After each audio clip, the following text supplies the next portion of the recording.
The next movie I'm going to introduce is the latest Harry Potter series, The Half-Blood Prince. This is the sixth in the series, but the second movie that has been directed by David Yates. He did Order of the Phoenix, which I think the series has been getting progressively darker, noticeably darker as it's been going.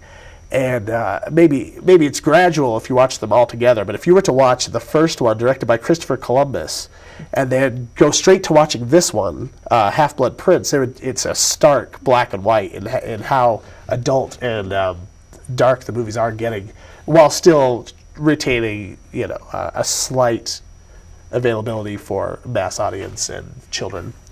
But I really like where David Yates is taking this series. He's kind of bringing it to an almost Lord of the Rings epicness. Like the special effects are really getting better and better, and I think they're really a good competitor with all of the other fantasies that have been coming out lately.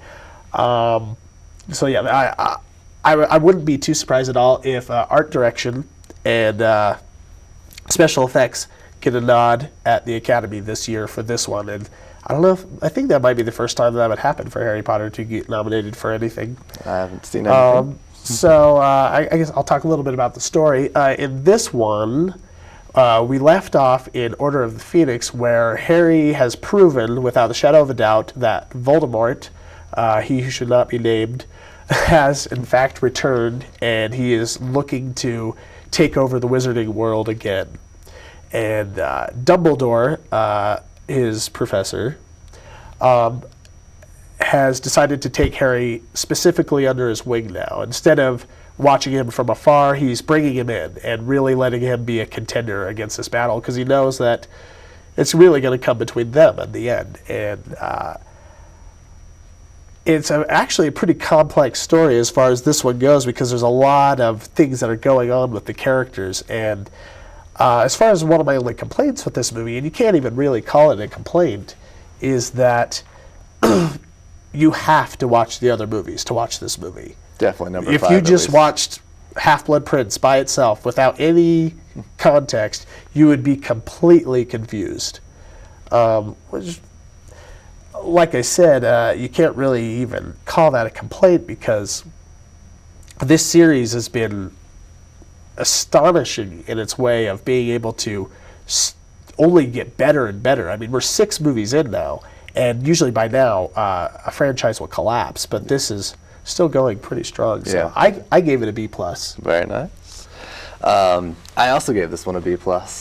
I felt it was definitely the best Harry Potter that's come out yet, and definitely they're all getting better at acting. The directors keep changing, but this is, I think, David Yates is definitely the best right now. He's just taking it in a good place. Yeah, like you said, it's going in a good place. But it's not quite A material, I don't think. It's still the Harry Potter story, and yeah.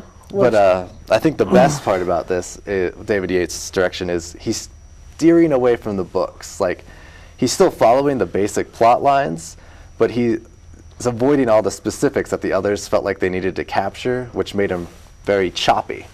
And, like, here's a bit, here's a bit, here's a bit. So it's just chapters from a book, whereas this one flows like a movie, which I really enjoy. It's, there's all sorts of quips that are put in there, the dialogue, the story goes really well and bounces back and forth. I do have a complaint with this movie is, while all this great action stuff is going on and it's all about, Voldemort taking over and coming into power, in the books it's talking about people getting, disappearing and being assassinated and stuff throughout the book. But on the movie, it's all about this many love triangles bouncing around with the teenagers. It's this weird hormone-induced movie. Mm-hmm. Versus especially toward the middle. It's kind of like act. The Harry Potter chick flick. I don't know. I mean, there's still a lot of adventure and stuff, but yeah. It's really building the children's love triangles and relationships, which is good. But at the same time, you're missing a lot of crucial background story, which he could be bringing back for the next two. Yeah, I mean, they're going to take the last the 7th book and split it into 2 movies. So I don't even know what that's going to be all about. But I will agree with you. I think the love triangle stuff, it gets a little old. I'm sure it was put in there intentionally because of the movie's so dark, and they needed some way to lighten it up, or else it would have just been too bleak, I think. But it kind of makes it about a half hour longer than it needs to be. Yeah. And I could have personally done without it, but I can see why they went with that decision. Yeah.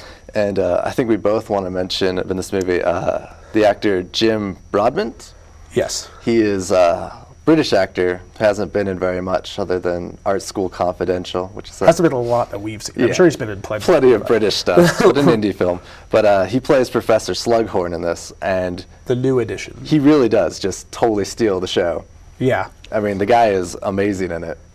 And I was actually really impressed with Jim Broadbent too, the guy, the second Dumbledore. Yeah. And I think this is kind of a movie to really show his chops, and especially towards the end when he has to go through all that he goes through, you really see him kind of acting. And I was like, wow, I was pretty impressed.